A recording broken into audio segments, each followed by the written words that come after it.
Selamat siang, saya Heribertus Roy Chuan. Hari ini kita akan bahas tentang materi permohonan PKPU ya, penundaan kewajiban pembayaran hutang dan kepailitan. Jadi sumber hukumnya ada di Undang-Undang Nomor 37 Tahun 2004 tentang kepailitan dan PKPU, penundaan kewajiban pembayaran hutang. Sambil ini ya, slide-nya.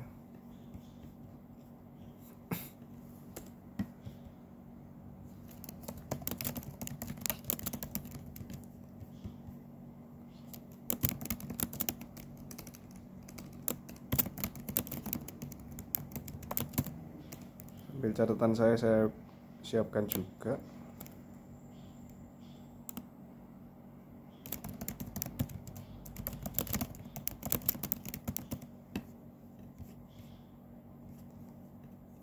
Jadi materinya adalah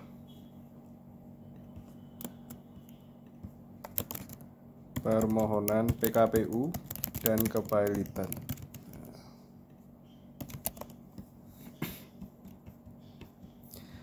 Jadi paralegal ada dua. Yang pertama, paralegal yang membuka kantor mandiri. Jadi tidak tanpa pengawasan langsung oleh advokat. Itu tugasnya membantu secara administratif ya dan teknis saja. Tidak boleh memberikan nasihat hukum dan mewakili klien di pengadilan. Kalau paralegal yang bekerja di bawah advokat, itu di bawah pengawasan advokat. Dia tugasnya membantu advokat ya untuk persiapan kasus, lalu juga penelitian hukum, tugas-tugas administratif, dan juga tidak bisa memiliki kewenangan untuk memberikan nasihat hukum atau mewakili klien di pengadilan. Nah, tahapan persidangan PKPU dan kepailitan.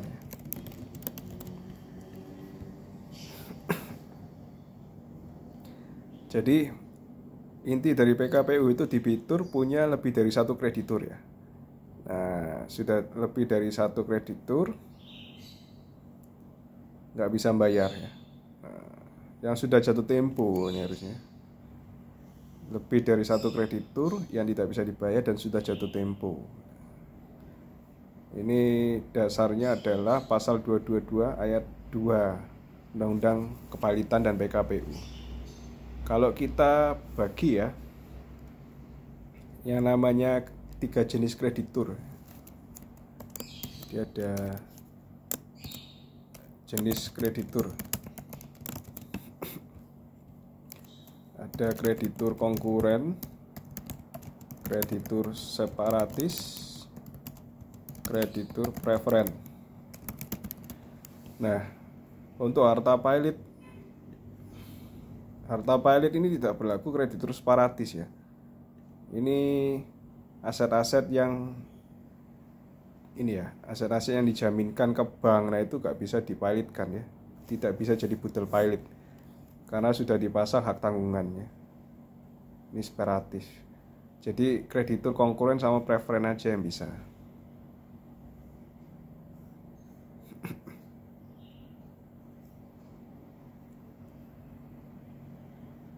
Nah, ini nanti pengadilannya menggunakan pengadilan niaga.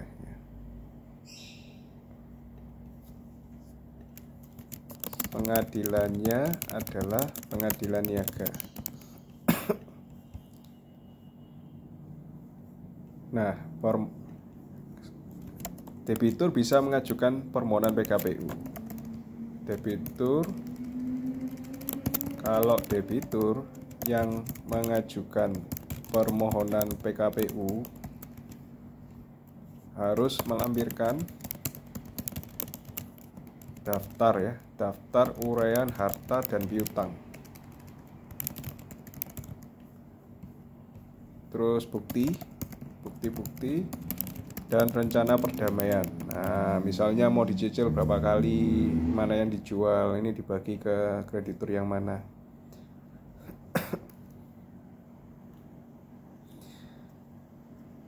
Nah, lalu PKPU dibagi dua, ada PKPU tetap dan PKPU sementara. Nah, ini tahapan proses PKPU sementara.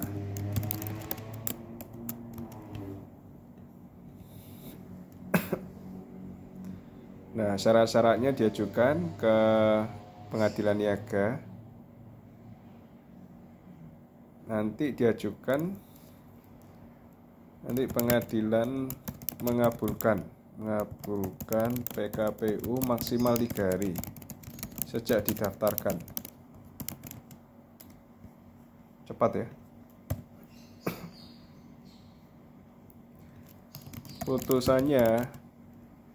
Putusannya berlaku maksimal 45 hari ya. Nah, ini PKPU sementara.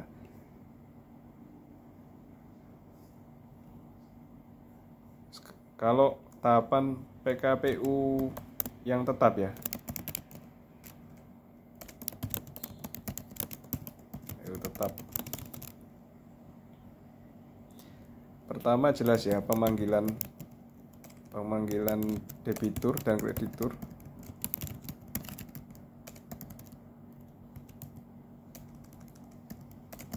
Oleh pengurus. Itu yang pertama. Setelah para pihak dipanggil,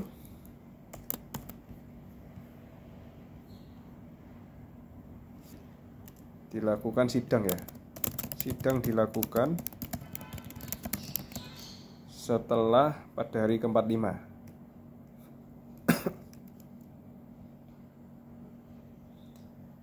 Sidang dilakukan pada hari ke-45 setelah putusan PKPU sementara.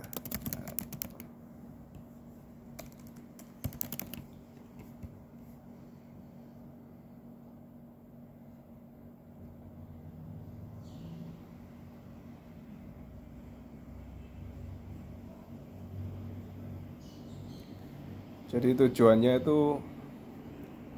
tujuan sidangnya PKPU yang tetap itu untuk memutuskan apakah debitur ini bisa diberi PKPU tetap atau enggak.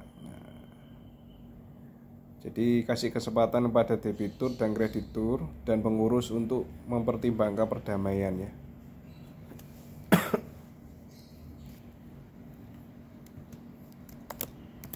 Tujuan sidang PKPU tetap dalam memberikan kesempatan perdamaian bagi debitur, kreditur, dan pengurus.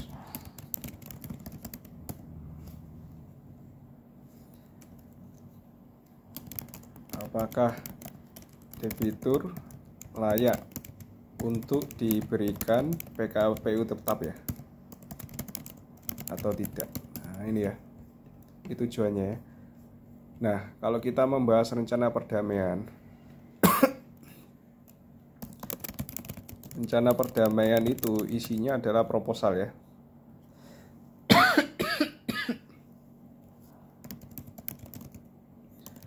Proposal restrukturisasi.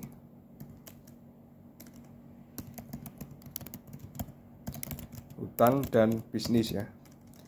Dan restrukturisasi bisnis. Jadi cicilannya mintanya berapa, bisanya berapa. Kalau restrukturisasi mungkin ada bisnis atau aset yang dijual.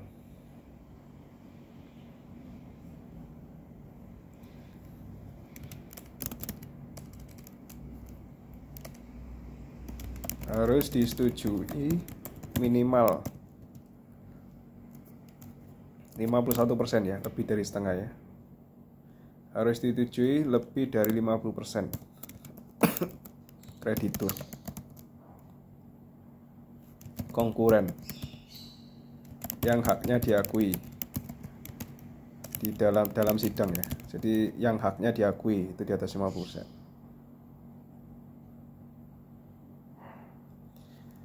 Jadi kalau harus setujui di atas 50% kreditur konkuren. Ini kalau yang rencana ini ya, PKPU tetap. Kalau PKPU sementara harus disetujui lebih dari paling sedikit 2/3, berarti 75% ya. 2/3 kali 100, 66,6 ya. lebih dari 2/3 ya, atau 66%.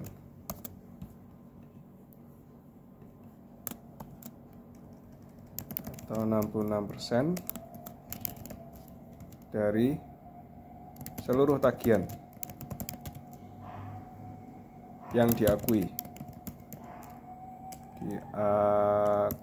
Ini kalau PKPU sementara.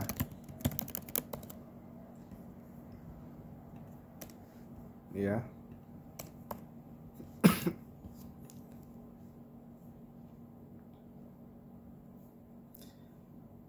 Nah, kalau misalnya perdamaian disetujui oleh kreditur, nah berarti debitur bisa menjalankan usahanya tetap ya, seperti biasa.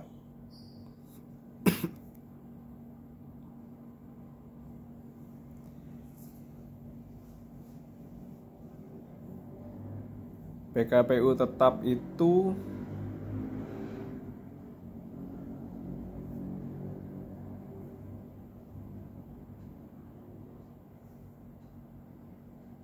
maksimal 270 hari ya.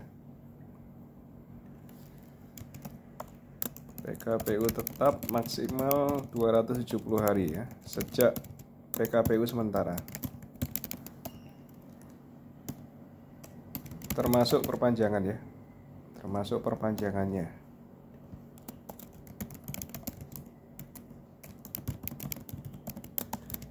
Jadi kalau PKPU sementara itu kan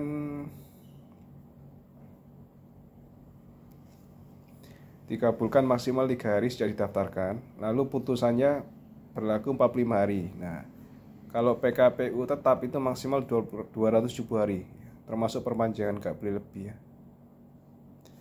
Nah, kalau selama 270 hari tidak bisa damai-damai, maka dipilotkan ya. Anggapannya rencana perdamaian ditolak, maka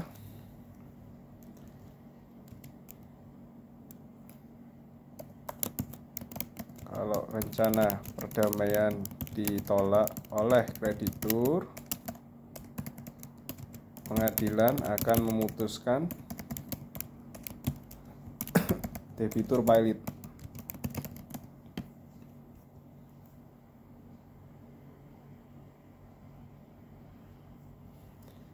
Nah, sekarang prosedurnya ya.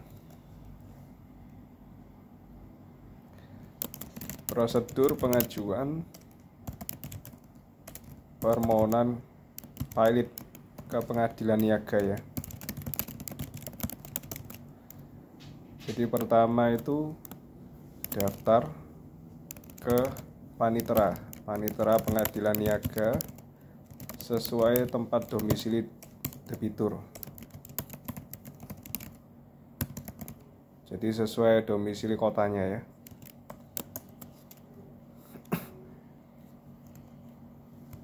Lalu panitera pengadilan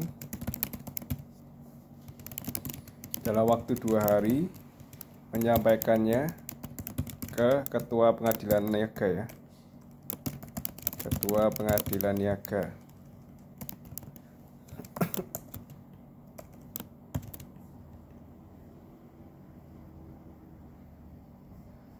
Setelah itu ketua pengadilan niaga akan mempelajari ya permohonannya dan menetapkan hari sidang.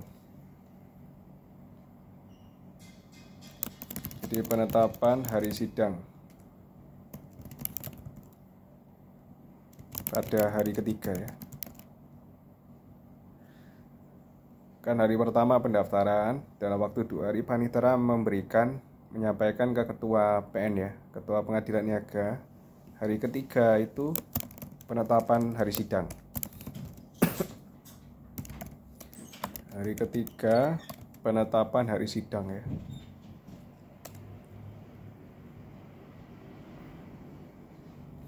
Setelah itu dilakukan pemanggilan para pihak. Pemanggilan para pihak ya, debitur.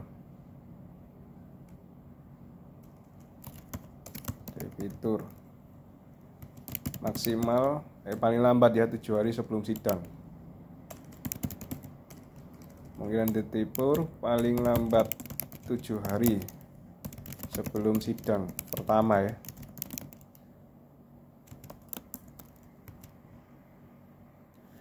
Lalu juga sidang maksimal dijalankan di sidang pertama. Jadi paling lambat maksimal ya, maksimal hari ke-20, maksimal hari ke-20 sejak pendaftaran sidang pertama dilakukan. Lalu kalau misalnya ada penundaan sidang itu, jadi kalau ada penundaan sidang paling lama 25 hari sejak pendaftaran di panitera pengadilan yang pertama tadi.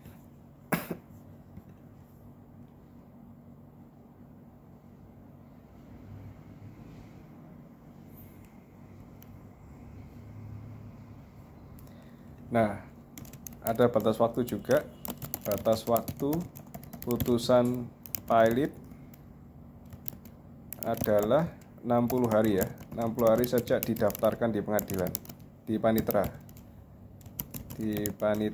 pengadilan.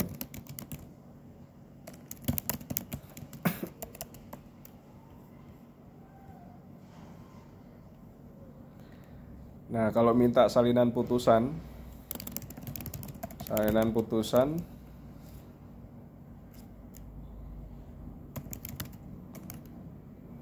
bisa didapat 3 hari setelah putusan dijatuhkan. Setelah putusan, jadi tunggu aja 3 hari, nanti salinan putusan bisa dapat.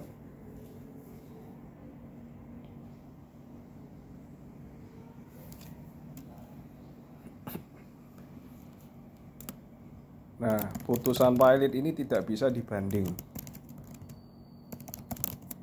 oleh pengadilan niaga, tidak bisa banding, tapi langsung upaya hukum kasasi ya.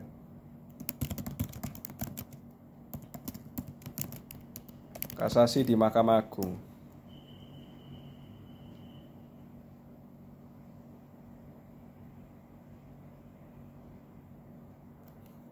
Nah, kalau misalnya ada kreditur lain yang tidak terima dan tidak puas atas putusan pilot, juga bisa mengajukan ini ya, mengajukan kasasi ke MA.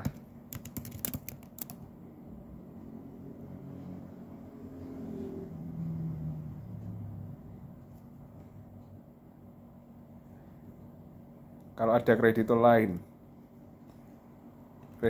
ini definisinya ini ya, kreditur yang tidak masuk dalam sidang pertama, dalam persidangan tingkat pengadilan niaga yang pertama ya, tingkat pertama. Kalau dia sebagai kreditur tidak masuk dalam sidang, tapi tahu-tahu ada putusan dan tidak puas, dia bisa mengajukan banding ya, kasasi.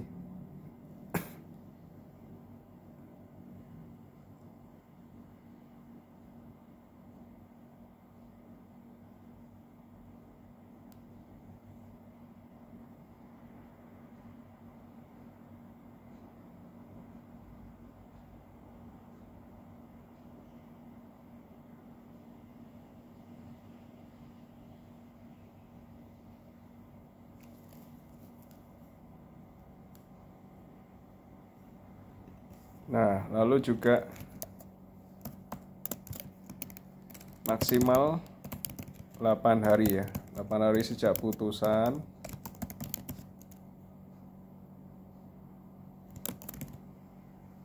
pengadilan niaga bisa mengajukan kasasi.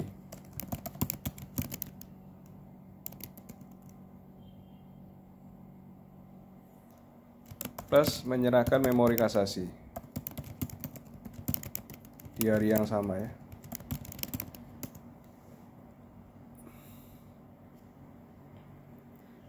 bisa mengajukan kasasi dan menyerahkan memori kasasi di hari yang sama kepada panitera ya, pengadilan niaga.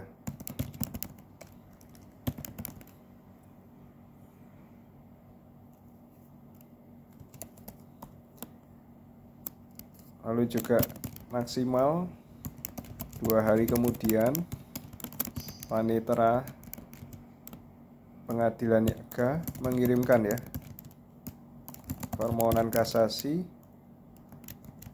kepada pihak terkasasi ya,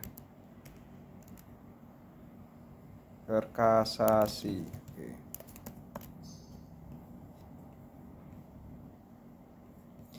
Lalu pihak termohon kasasi bisa menyampaikan kontra, kalau ada ya, kontra memori kasasi kepada panitera pengadilan niaga.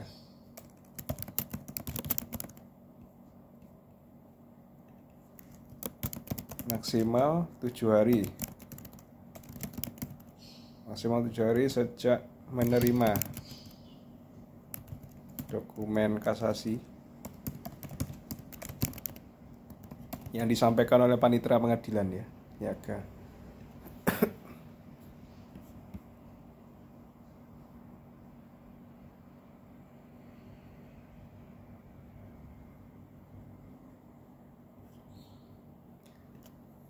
Lalu juga maksimal 14 hari sejak pendaftaran kasasi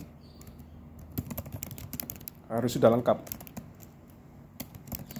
Harus lengkap berkasnya, yaitu berkas permohonan, berkas kasasinya mesti lengkap ya, berkas kasasi. Yang terdiri dari apa? Permohonan kasasi, memori kasasi, kontra memori kasasi, memori kasasi dari pemohon kasasi, kontra memori kasasi dari termohon kasasi, berkas perkara ke MA ya, Mahkamah Agung.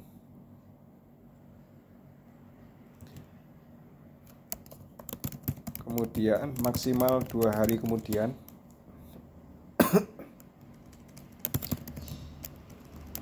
maksimal 2 hari kemudian MA menerima dan MA menetapkan hari sidang.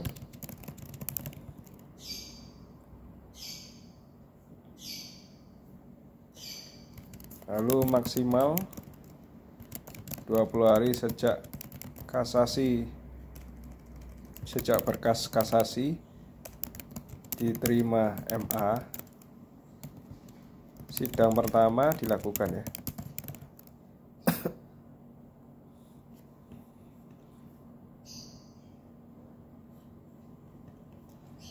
Nah, maksimal 60 hari sejak permohonan kasasi,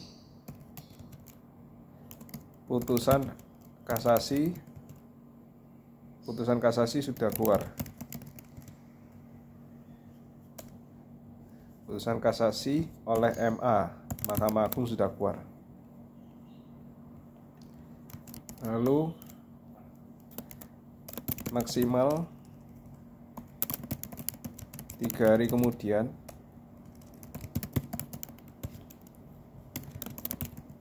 salinan putusan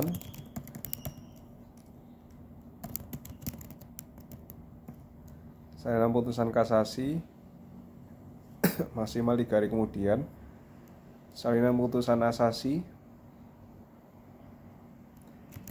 sudah bisa diambil ya di panitera pengadilan.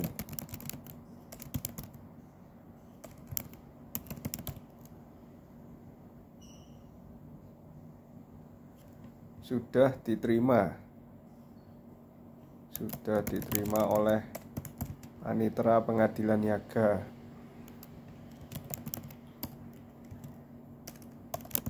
Jurusita yang menyampaikan putusan pada pengadilan niaga ya.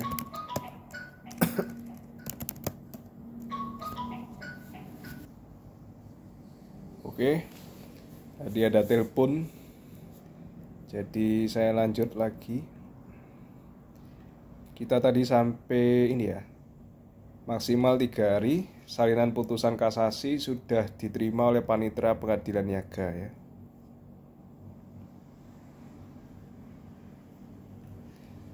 Jurusita yang menyampaikan putusannya putusannya disampaikan ini ya. Yang menyampaikan putusan itu jurusitanya pada para pihak. Nah, putusan kasasi bisa diajukan PK. Ya seperti ini ya. Bisa diajukan PK seperti hukum acara pengadilan yang lain.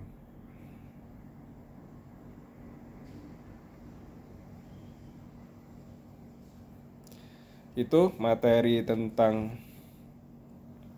permohonan PKPU dan kepailitan. Terima kasih, sukses selalu.